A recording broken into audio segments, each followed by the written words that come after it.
Beberapa fakta tentang kesembuhan dari pembelajaran Yesaya pasal 53 yang kemudian dikutip oleh Rasul Petrus dalam suratnya. Terbukti bahwa kesembuhan adalah bagian dari rencana penebusan dan keselamatan kita. Jika demikian, maka pada waktu Anda menerima Kristus sebagai Tuhan dan Juru Selamat Anda dan mengakui Dia sebagai Raja dalam kehidupan Anda memiliki hak untuk segala kebaikan yang ada di dalam korban penebusan Kristus itu. Kesembuhan tubuh Anda yang sakit termasuk di dalam korban penebusan Yesus. Kesembuhan adalah hak milik setiap anak-anak Tuhan. Beberapa orang mengatakan bahwa menyembuhkan setiap orang bukanlah kehendak Tuhan. Namun, tidak ada bukti firman bagi pernyataan tersebut. Mereka berkata, tidakkah Paulus memiliki duri di dalam daging? Ya, namun duri dalam daging Paulus bukanlah sebuah penyakit, tetapi utusan iblis yang mengganggu kemampuannya dalam memberitakan firman dan menyebabkan dia dalam aniaya.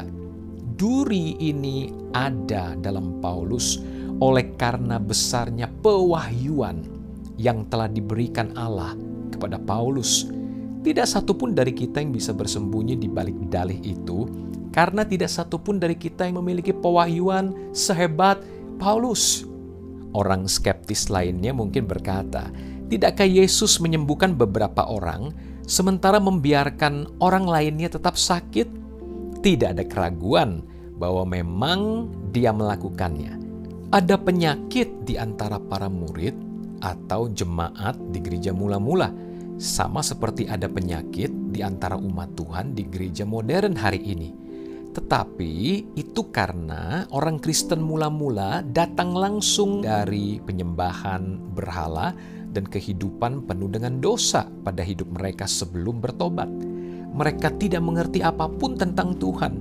Bahkan ada juga orang yang sudah bertobat menjadi Kristen, namun persekutuan dengan Tuhan dirusak melalui pemahaman yang salah, kehidupan yang terus-menerus dalam kebiasaan yang buruk, hidup yang tidak sehat, tidak seimbang, sehingga hal tersebut menjadi penghalang buat kesehatan dan kesembuhan itu bermanifestasi dalam hidup mereka.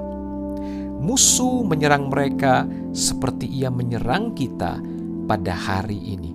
Ditambah lagi, banyak di antara orang-orang yang tidak menjadi sembuh karena mereka tidak datang kepada Kristus. Itu terbukti dalam beberapa kisah di kitab Injil. Tidak seorang pun yang datang kepada Yesus pulang dengan sia-sia.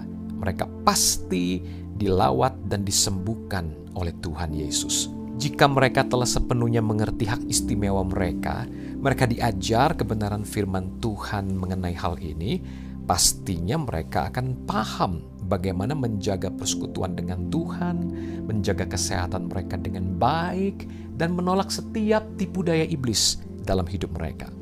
Namun, kita tahu bahwa ketika Petrus, Yakobus, atau Yohanes menumpangkan tangan ke atas seseorang, tidak ada satupun yang tidak disembuhkan, sama seperti zaman guru mereka Yesus melakukannya. Tidak ada di dalam Alkitab yang mengatakan bahwa menyembuhkan setiap orang bukanlah kehendak Tuhan. Saya tidak akan berdebat tentangnya. Saya akan mengambil apa yang menjadi milik saya karena disediakan oleh korban Kristus di kayu salib. Saya tidak suka sakit penyakit. Dan saya yakin siapapun yang membaca buku ini tidak ada yang senang dalam keadaan sakit, sehingga mau memperdebatkan dan mempertanyakan kebenaran Alkitab tersebut.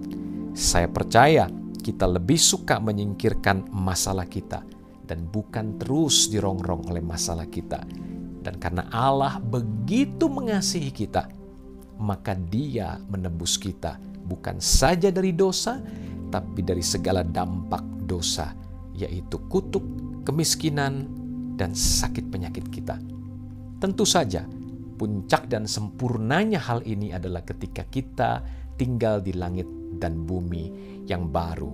Namun sementara kita hidup di dunia ini, Kitab Ibrani berkata, kita boleh mencicipi karunia-karunia dari dunia yang akan datang. Kita bisa mengalami kesembuhan, kita bisa mengalami kesehatan, kita bisa mengalami kelimpahan sesuai dengan yang kita perlukan untuk hidup yang saleh dan menjadi saksi bagi Kristus di dunia ini. Tuhan Yesus memberkati.